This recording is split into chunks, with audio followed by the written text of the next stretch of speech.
नाज़रीन आदाब, मैं हूं खालिद शहबाज। आप देख रहे हैं गवाह न्यूज़। पाकिस्तान और सऊदी अरब के दरमियान बाहमी ताल्लुकात के एक नए दौर का आगाज़ हो गया जब वज़ीर-ए-आज़म इमरान खान और प्रिंस मोहम्मद बिन सलमान के दरमियान मुलाकात हुई और दोनों ने बाहमी तावन के महादों पर दस्तखत किए। इमरान खान का रियाज एयरपोर्ट पर मोहम्मद बिन सलमान ने बनफ़्स नफ़ीस इस्तकबाल किया, जिससे पुरानी तलखियाँ ख़त्म हो गईं।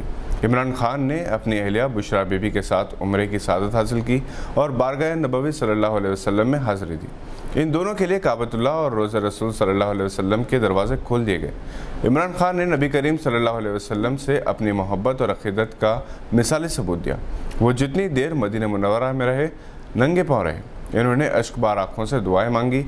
बाद मोहम्मद बिन सलमान पाकिस्तान के साथ जो माहिदा किया, इसके तहत पाकिस्तान में कई बिलियन रियाल की सरमायाकारी की जाएगी। सऊदी अरब में 1 करोड़ से ज़्यादा अफराद की ज़रूरत है और इन्होंने ज़्यादातर मुलाजिमतें पाकिस्तान को देने का ऐलान किया।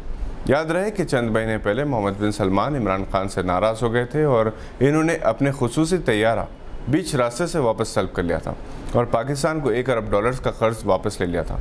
दूसरी तरफ सऊदी अरब में हिंदुस्तान से मुताल्लिक़ बदगुमानी की फ़िज़ा पैदा हो गई।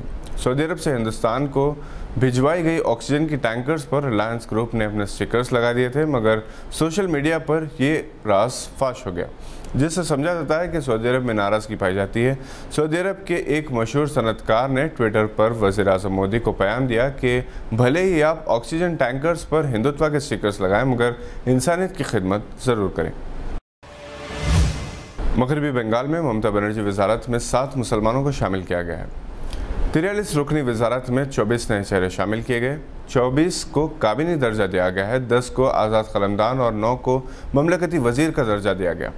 ममता काबिना में शामिल मुस्लिम वज़रा के नाम ये हैं: फरहाद हकीम, गुलाम रब्बानी, जावेद अहमद खान और शफीकुल्लाह चौधरी।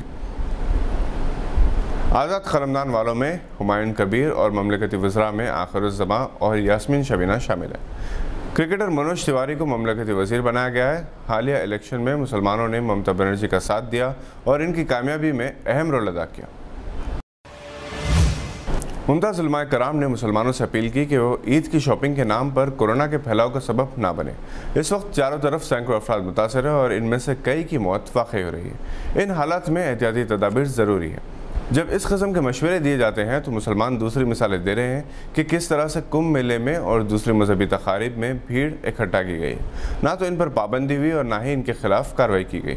सिर्फ मुसलमानों को निशाना क्यों बनाया जा रहा है? शिकागो में मुक़ीम मुमताज़ हैदराबादी ऑन्कोलॉजिस्ट डॉक्टर तजुमुल हुसैन ने कहा कि मुसलमान डिसिप्लिन के पाबंद होते हैं और इन्हें अपने मुल्क के कानून का लिहाज करना चाहिए। इस वक्त इंसानियत को बचाना सबसे ज़्यादा अहम है। ईद की शॉपिंग से ज़्यादा इंसानी जान बचाना, दूसरों के जज्बात का लिहाज करना है।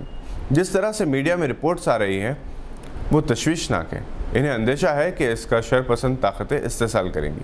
मुमताज़ समाजी जहदकार जनाब साजिद पीरज़ादा ने भी ऐसी ही अपील मुसलमानों से की है।